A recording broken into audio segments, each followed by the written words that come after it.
नमस्कार दोस्तों, अब व्यक्ति कोचिंग की ऑनलाइन क्लास में आपका स्वागत है। आपका हार्दिक अभिनंदन है। हमने टॉपिक शुरू कर रखा था राजस्थान कला और संस्कृति का, राजस्थान के दुर्ग, उनमें हमने राजस्थान के जलदुर्ग पढ़ लिए हैं। आज हम एक बहुत ही महत्वपूर्ण दुर्ग पर चर्चा करेंगे और उस दुर्ग का नाम है जैसलमेर का दुर्ग। देखिए दोस्तों, जैसलमेर के दुर्ग को सोनारगढ़ के नाम से भी जाना जाता है। ये राजस्थान का सर्वश्रेष्ठ दानव दुर्ग की श्रेणी में आता है। और मैंने जब दुर्गों का वर्गीकरण किया था उस समय आपको बताया था कि दानव दुर्ग ऐसा दुर्ग होता है जिसके चारों ओर विशाल रेगिस्तान हो, रेत के बड़े बड़े टीले हो। तो देखिए, सोनारगढ़ दानवन दुर्ग है, अर्थात जिसके चारों ओर रेत के विशाल टीले हो। निर्माण देखिए, दुर्ग का निर्माण कराया था 12 जुलाई 1155 ईस्वी को। इस दुर्ग की नींव रखी जैसलमेर के भाटी राजा राव जैसल ने। तो राव जैसल ने 12 जुलाई 1155 को इस दुर्ग की नींव रखी। और दोस्तों, राव जैसल के शासनकाल में दुर्ग का निर्माण पूरा नहीं हुआ था, क्योंकि जब दुर्ग का निर्माण कार्य चल रहा था तो बीच में ही राव जैसल का निधन हो गया। तो इस दुर्ग का पूरा निर्माण कार्य कराया उनके पुत्र शालिवाहन द्वितीय ने।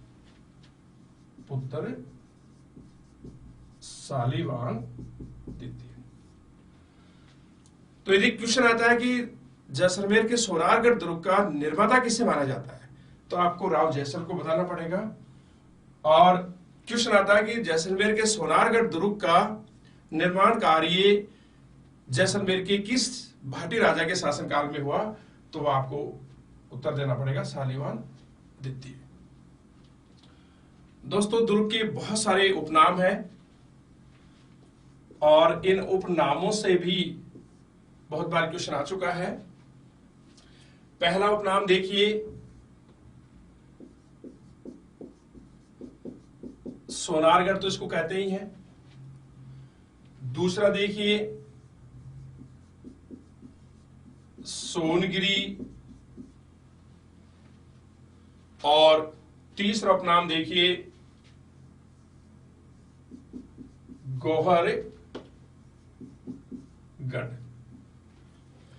दोस्तों, जैसलमेर के दुर्ग को राजस्थानी साहित्य में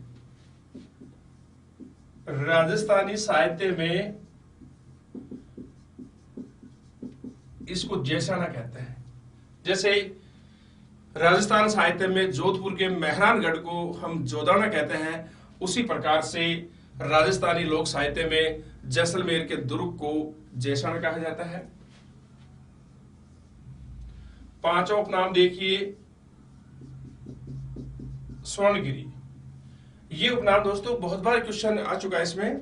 और इसमें आपको दिक्कत कहां आती है, जैसे कई बार क्वेश्चन आया कि राजस्थान के किस दुर्ग को स्वर्णगिरी के नाम से जाना जाता है, तो वहां पर जैसलमेर का सोनारगढ़ के साथ साथ जालोर के दुर्ग का भी ऑप्शन में आएगा। तो जालोर के दुर्ग को स्वर्णगिरी के नाम से जाना जाता है और जैसलमेर के दुर्ग को स्वर्णगिरी के नाम से जाना जाता है।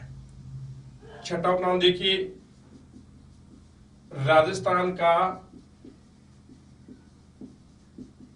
अंडमान। सातवां देखिए, रेगिस्तान का गुलाब। और दोस्तों, आठवां उपनाम देखिए, गलियों का दुर्ग। तो दोबारा देखिए दोस्तों, राजस्थान का सर्वश्रेष्ठ दानव दुर्ग जैसलमेर का सोनारगढ़। इस दुर्ग का निर्माण 12 जुलाई 1155 को राव जैसल ने कराया, लेकिन इस दुर्ग का निर्माण कार्य पूरा हुआ राव जैसल के पुत्र शालिवाहन द्वितीय के शासनकाल में।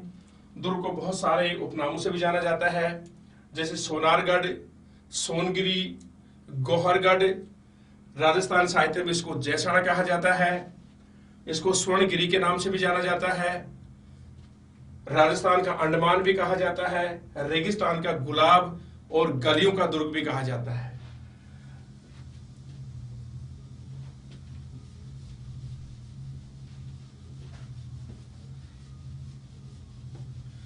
दोस्तों, दानव दुर्ग तो है ही, लेकिन यह है पारिद दुर्ग की श्रेणी में भी आता है। और पारिद दुर्ग कैसे दुर्ग को कहते हैं कि जिसके चारों ओर मिट्टी या पत्थर का परकोटा हो। तो इसके चारों ओर दोहरा परकोटा है और इस दोहरे परकोटे को कर्नल टोड ने कमरकोट नाम दिया है।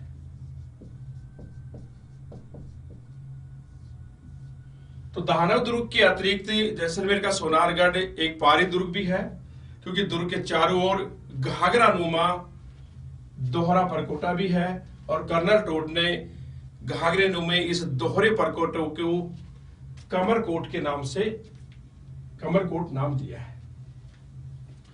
एक बार क्वेश्चन आया था दोस्तों, अबुल फजल। अबुल फजल आप जानते हैं अकबर का दरबारी इतिहासकार था।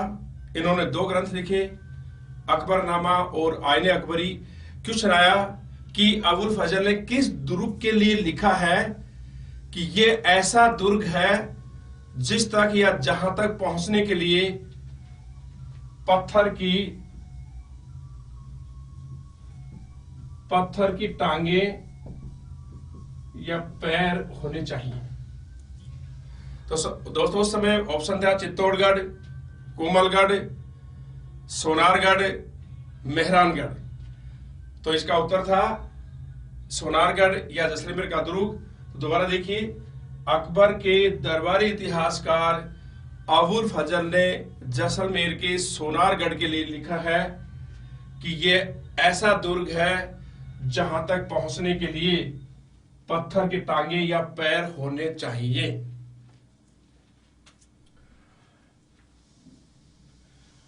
दुर्ग के बारे में दोस्तों 2 बहुत ही महत्वपूर्ण कथन है। पहला कथन है कि यह दुर्ग दूर से देखने पर ऐसा लगता है या ऐसा दिखाई देता है कि रेत के समुद्र में लंगर डाले कोई जहाज खड़ा हो।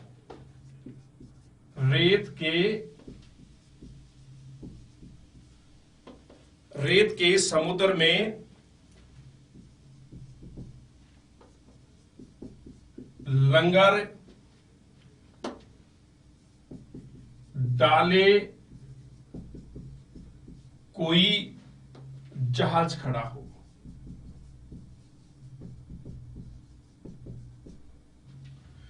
दूसरा कथन देखिए, दूसरा कथन है कि यह दुर्ग ऐसा लगता है कि सुनसान जंगल में अंगड़ाई लेता हुआ कोई शेर या सिंह खड़ा हो।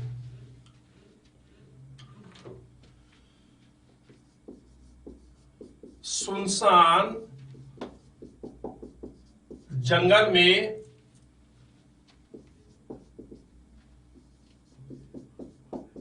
अंगड़ाई, सुनसान जंगल में अंगड़ाई लेता कोई सिंह खड़ा हो। तो दुर्ग के बारे में 2 कथन है। पहला कथन है कि दूर से देखने पर ऐसा दिखाई देता है कि रेत के समुद्र में लंगर डाले कोई जहाज खड़ा हो। दूसरा कथन है कि सुनसान जंगल में अंगड़ाई लेता हुआ कोई सिंह खड़ा हो।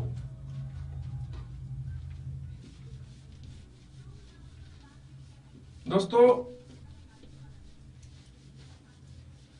इस दुर्ग के बारे में बहुत ही इंपॉर्टेंट तथ्य हैं। आगे देखिए कि दुर्ग का निर्माण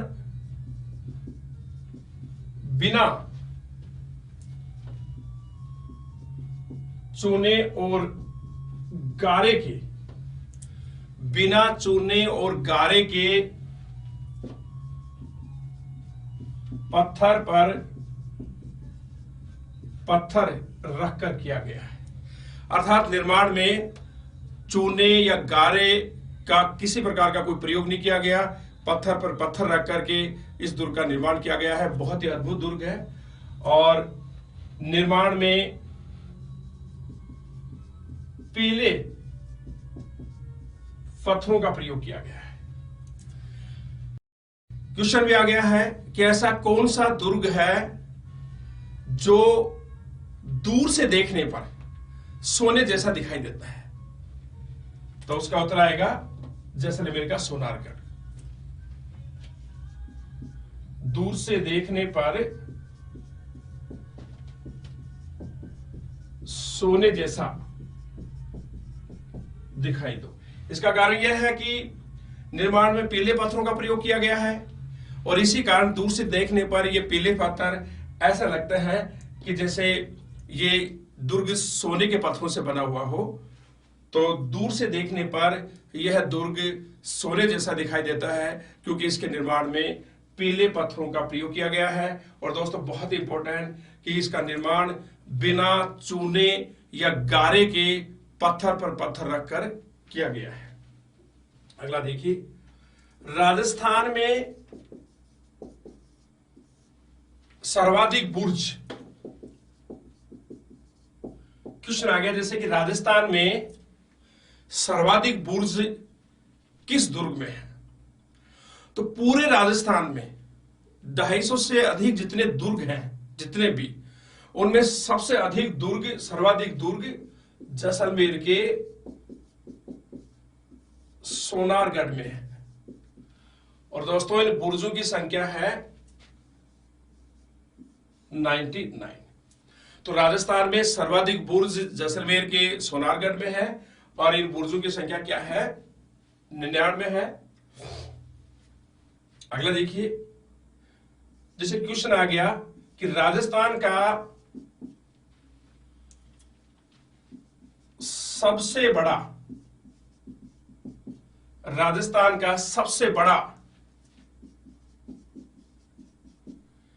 लिविंग फोर्ट अर्थात आवासीय दुर्ग कौन सा है? राजस्थान का सबसे बड़ा लिविंग फोर्ट अर्थात आवासीय दुर्ग कौन सा है? लिविंग फोर्ट का मतलब है कि जहां पर लोग अपने घर बना करके स्थायी रूप से रहने लग गए हैं। तो राजस्थान का सबसे बड़ा लिविंग फोर्ट यदि आता है तो आपका आंसर होगा चित्तौड़गढ़ दुर्ग। लेकिन यदि क्वेश्चन यह आता है कि राजस्थान का दूसरा सबसे बड़ा लिविंग फोर्ट कौन सा दुर्ग है, तो आपका आंसर आएगा सोनारगढ़। तो यहां देखिए, सोनारगढ़ राजस्थान का दूसरा सबसे बड़ा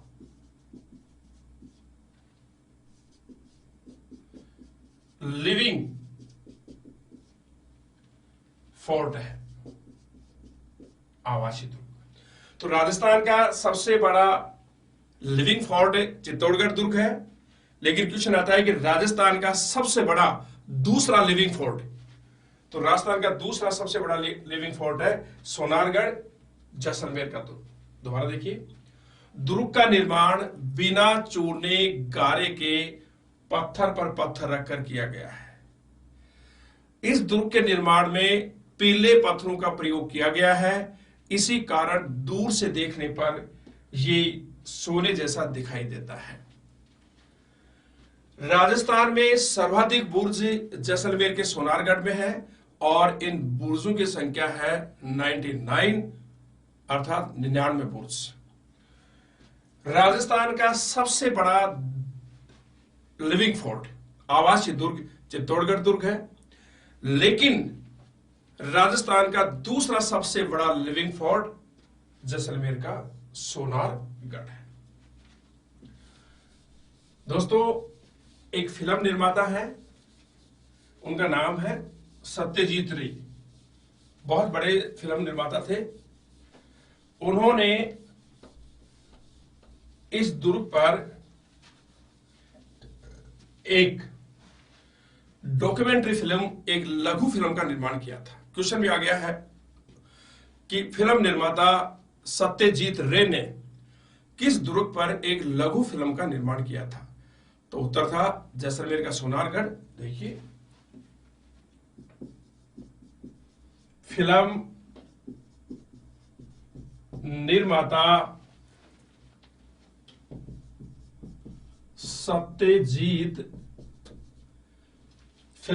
सत्यजीत रे ने इस दुर्ग पर एक फिल्म का निर्माण किया और उस फिल्म का नाम था सोनार किला।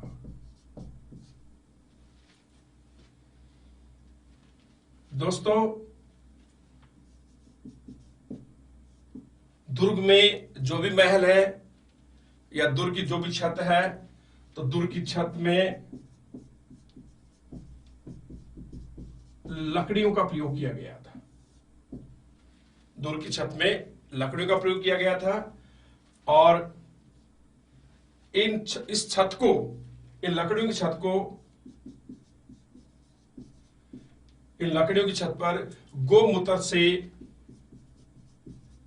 लेप किया जाता था। क्वेश्चन आ सकता है, महत्वपूर्ण क्वेश्चन है कि राजस्थान का ऐसा कौन सा दुर्ग है जिसकी छत लकड़ियों से बनी हुई है या छत में लकड़ियों का प्रयोग किया गया है? तो उत्तर आएगा जैसलमेर का सोनारगढ़ दुर्ग। क्वेश्चन आता है कि राजस्थान का ऐसा कौन सा दुर्ग है जिसकी छत पर गोमूत्र का लेप किया जाता था? तो आपका उत्तर होगा जैसलमेर का सोनारगढ़। 2009 ईस्वी में इस दुर्ग पर 5 रुपए का डाक टिकट जारी किया गया। 2009 में जैसलमेर के सोनारगढ़ पर 5 रुपए का डाक टिकट जारी किया गया और दोस्तों 2009 में ही भूकंप आने से इस दुर्ग की दीवारों में दरारें पड़ गई थी। 2009 में भारतीय डाक विभाग ने जैसलमेर के सोनारगढ़ पर 5 रुपए की डाक टिकट जारी की और 2009 में ही भूकंप आने से इस दुर्ग की दीवारों में दोस्तों दरार आ गई थी।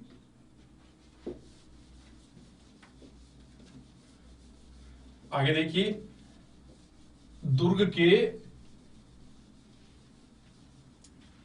दर्शनीय स्थल।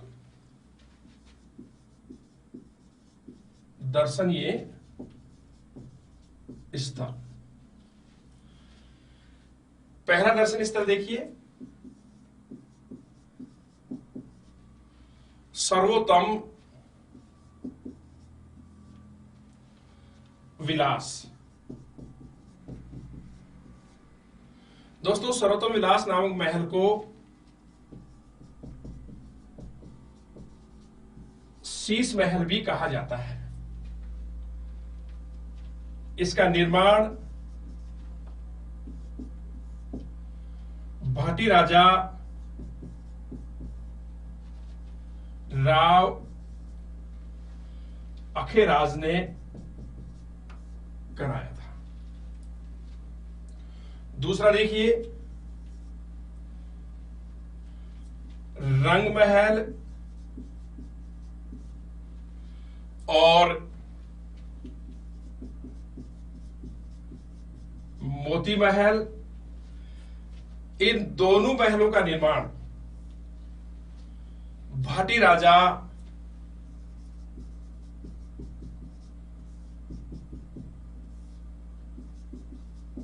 राजा राव मूलराज द्वितीय ने कराया था। तीसरा दर्शनीय स्थल देखिए,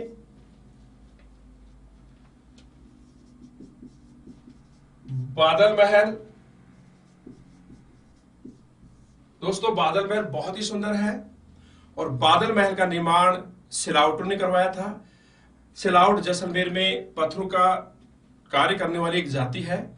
सिलावटों ने इस महल का निर्माण करा के इसे जैसलमेर के भाटी राजा वेरीसाल को भेंट कर दिया था। बादल महल बहुत सुंदर है। ये 5 मंजिला महल है। इस महल की शुरू की 4 मंजिलें वर्गाकार हैं और अंतिम मंजिल गुंबदाकार है। तो देखिए बादल महल, इसका निर्माण सिलावटों ने कराकर जैसलमेर के राजा राव वेरीसाल को भेंट कर दिया था। यह महल 5 मंजिला है।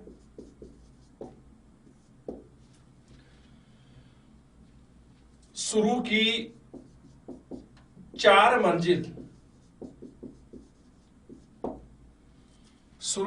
मंजिल कैसी है? वर्गाकार। शुरू की 4 मंजिल वर्गाकार है और अंतिम और 5वीं मंजिल कैसी है? गुंबदाकार। इस तरह से देखिए,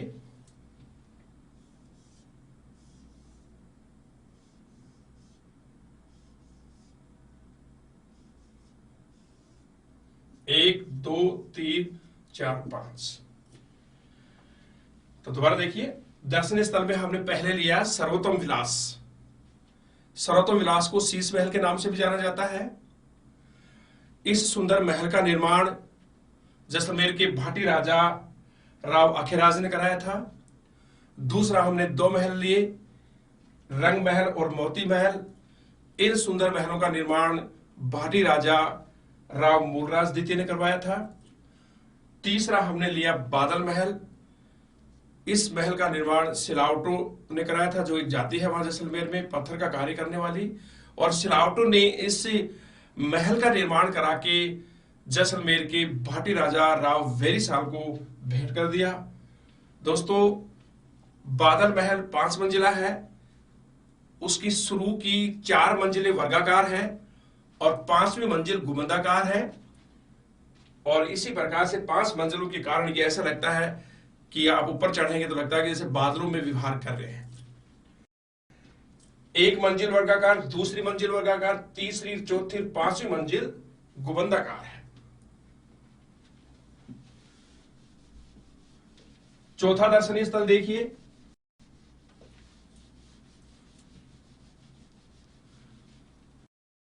चौथा आदिनाथ का जैन मंदिर। दोस्तों आदिनाथ जैन धर्म के 24 तीर्थंकरों में से प्रथम तीर्थंकर माने जाते हैं और आदिनाथ को ऋषभ देव जी के नाम से भी जाना जाता है। और ये मंदिर जैसलमेर के सोनारगढ़ किले का सबसे प्राचीन मंदिर माना जाता है। सबसे प्राचीन मंदिर। 5वां देखिए, लक्ष्मी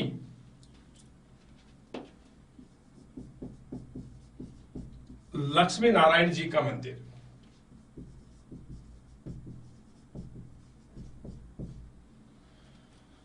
दोस्तों लक्ष्मी नारायण जी जैसलमेर के भाटी राजाओं के इष्ट देव माने जाते हैं। जैसलमेर के भाटी राजा वास्तविक राजा लक्ष्मी नारायण जी को मानते हैं और स्वयं को वे लक्ष्मी नारायण जी के दीवान मानते थे। लक्ष्मी नारायण जी की जो मूर्ति इस मंदिर में है वो दोस्तों मेड़ता से लाई गई थी और इस मंदिर का निर्माण जैसलमेर के भाटी राजा राव जयसिंह ने कराया था। ये भाटी राजाओं के इष्ट देव हैं जैसलमेर के भाटी राजा स्वयं को इनका दीवान मानते हैं और इसका निर्माण करवाया था इस मंदिर का जैसलमेर के भाटी राजा राव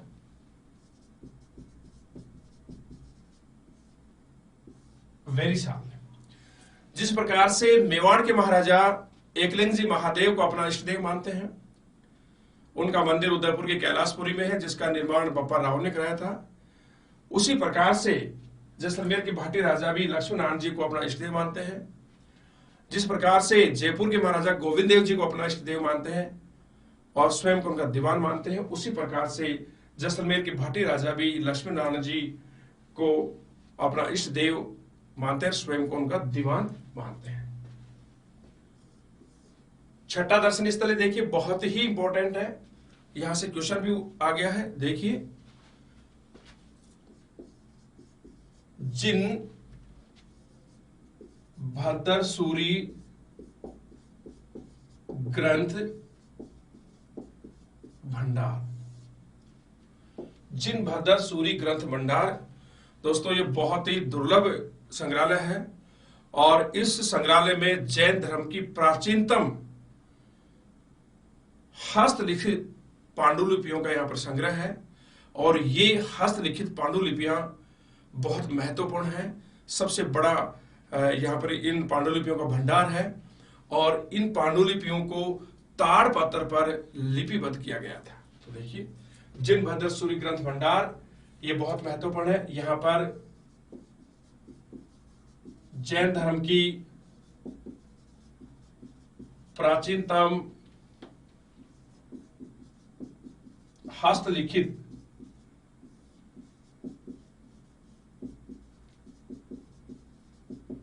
पांडुलिपियां हैं।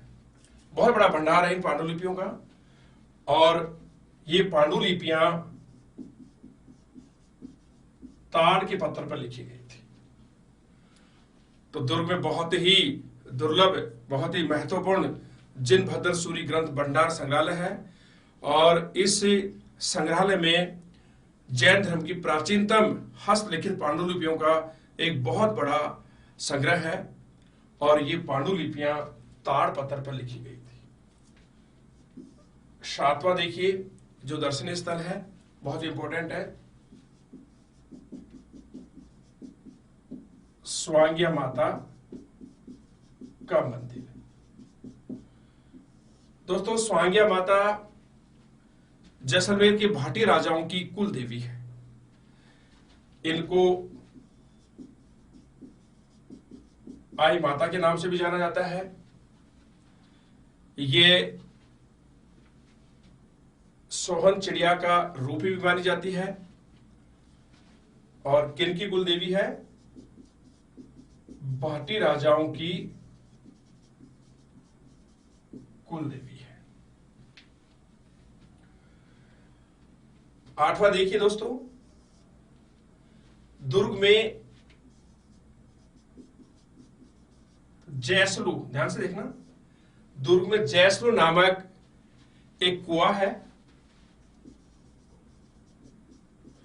और ऐसी किंवदंती है कि इस जैसलू नामक कुएं का निर्माण भगवान श्री कृष्ण ने अपने सुदर्शन चक्र से किया था। दोबारा ये चौथा जो दर्शनीय स्थल है वो है, हमने लिया आदिनाथ का जैन मंदिर। आदिनाथ जैन धर्म के प्रथम तीर्थंकर और संस्थापक भी माने जाते हैं। इनको ऋषभ देव जी के नाम से भी जाना जाता है और ये जैसलमेर के सोनारगढ़ के सबसे प्राचीन मंदिरों में गिना जाता है। पांचवा लिया हमने लक्ष्मी नारायण जी का मंदिर। दोस्तों, लक्ष्मी नारायण जी जैसलमेर के भाटी राजाओं के इष्ट देव हैं। जैसलमेर के भाटी राजा स्वयं को इनका दीवान मानते थे। इस मंदिर का निर्माण राव वेरिसाल ने करवाया था और ऐसा कहते हैं कि लक्ष्मी नारायण जी की जो मूर्ति है वो मेड़ता से लाई गई थी और मेड़ता में यह स्वतः ही भूमि से उद्भूत हुई थी। छठा जो हमने दर्शन स्थल लिया वो लिया जिन भद्र सूरी ग्रंथ भंडार। यह संग्रहालय बहुत ही दुर्लभ वस्तुओं का संग्रह इसमें है और मुख्य रूप से जैन धर्म से संबंधित प्राचीनतम हस्तलिखित पांडुलिपियों का यहाँ पर बहुत बड़ा भंडार है और ये पांडुलिपियां ताड़ के पत्थर पर लिखी गई थी। सातवां दर्शनीय स्थल हमने लिया स्वांग्या माता का मंदिर। दोस्तों, स्वांग्या माता को आई माता के नाम से भी जाना जाता है, इसे सोन चिड़िया का रूप भी माना जाता है और सबसे महत्वपूर्ण बात, स्वांग्या माता जैसलमेर के भाटी राजाओं की कुल देवी मानी जाती है। और आठवां हमने लिया जैसलू नामक कुआं, अर्थात दुर्ग में एक कुआं है जिसका नाम है जैसलू और कहता है कि इस जैसलू नामक कुएं का निर्माण भगवान श्री कृष्ण ने अपने सुदर्शन चक्र से कराया था। मित्रों, दुर्ग अपने जौहर और साखों के लिए भी जाना जाता है और सबसे बड़ी बात है कि क्वेश्चन आता है कि ढाई साके के लिए राजस्थान का कौन सा दुर्ग प्रसिद्ध है। तो हेडलाइन देखिए, जैसलमेर दुर्ग के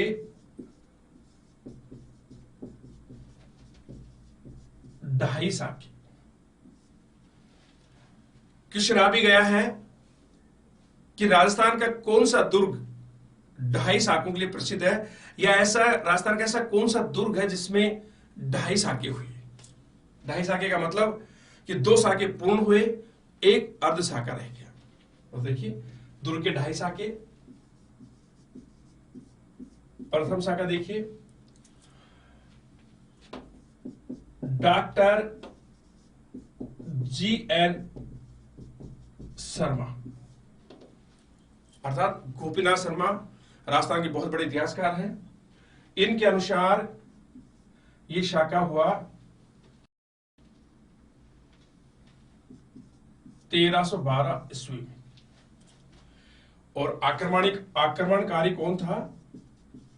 आक्रमणकारी था दिल्ली का सुल्तान अलाउद्दीन खिलजी। और इस समय यहां का जैसलमेर का भाटी राजा था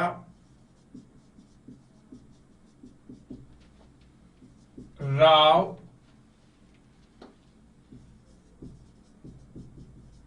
मूलराज। तो दोस्तों, जैसलमेर दुर्ग का प्रथम साका डॉक्टर GN शर्मा के अनुसार 1312 ईस्वी में हुआ और इस समय दिल्ली के सुल्तान अलाउद्दीन खिलजी ने दुर्ग पर आक्रमण किया। यहां का भाटी राजा राव मूलराज ने बहादुर से उसके साथ युद्ध किया, लेकिन अंत में वो वीर गति को प्राप्त हुए और दुर्ग की महिलाओं ने अग्नि जौहर किया, जो इस दुर्ग का प्रथम साका माना जाता है। दूसरा साका देखिए दोस्तों,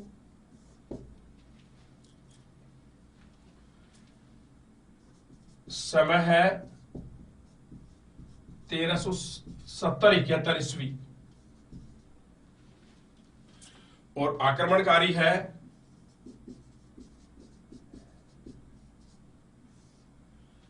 दिल्ली का सुल्तान फिरोज तुगलक।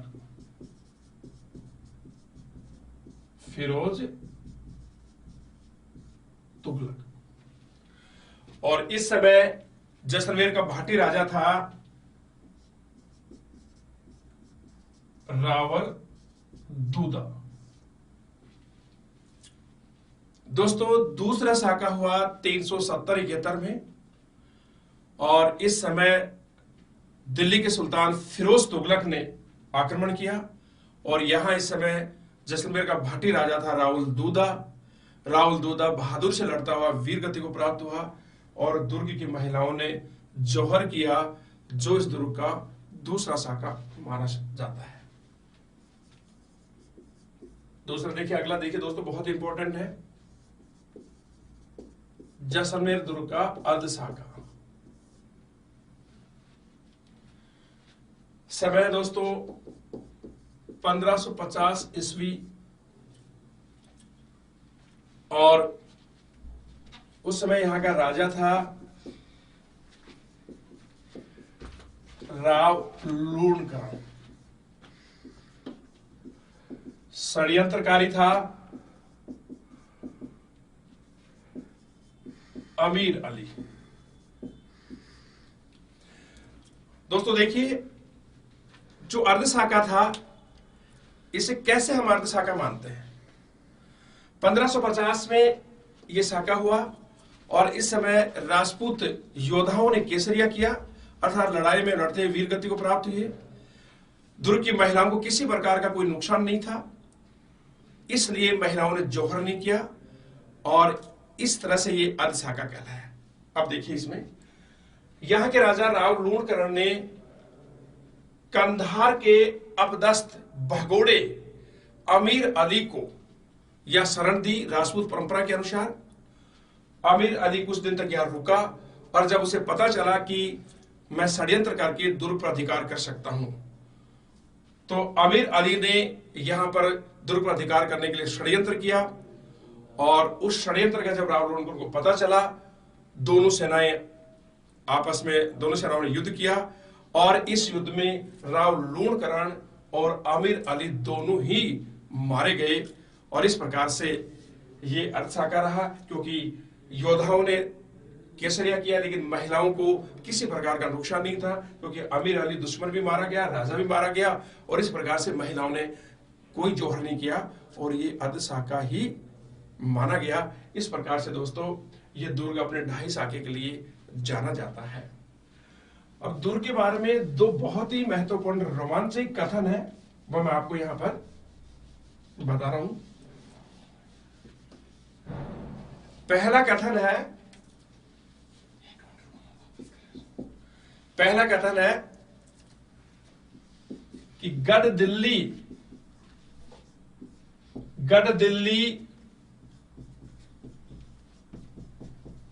गढ़ आगरो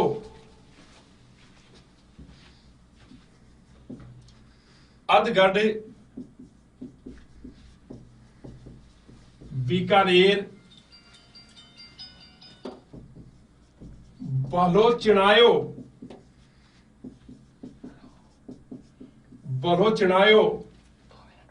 भाटियो सिरे तो जैसलमेर। तो पहला कथन तो यह है। इस दुर्ग का एक और दूसरा बहुत ही महत्वपूर्ण लोकप्रिय कथन है, वो देखिए। दूसरा कथन, घोड़ा कीजिए काठ का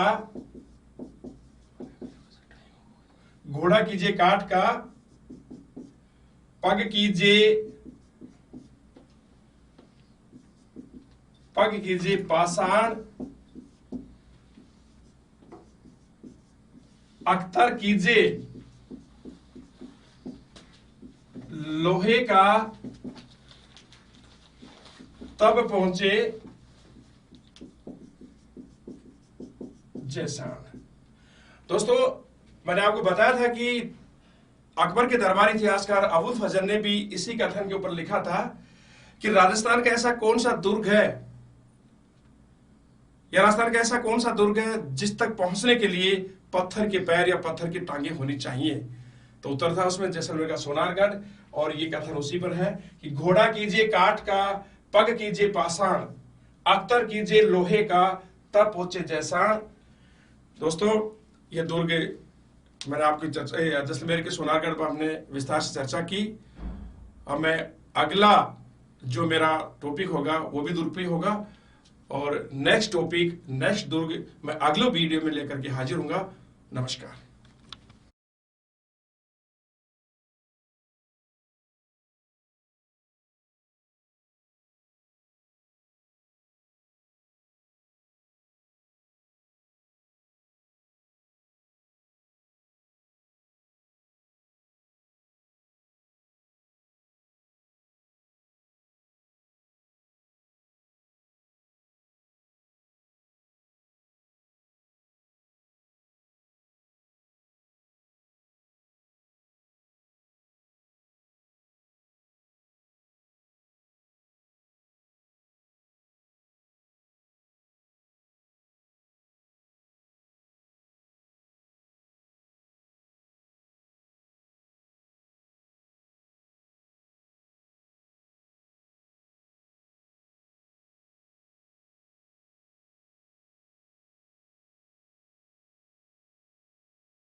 हेलो फ्रेंड्स, हम कंटिन्यू करते हैं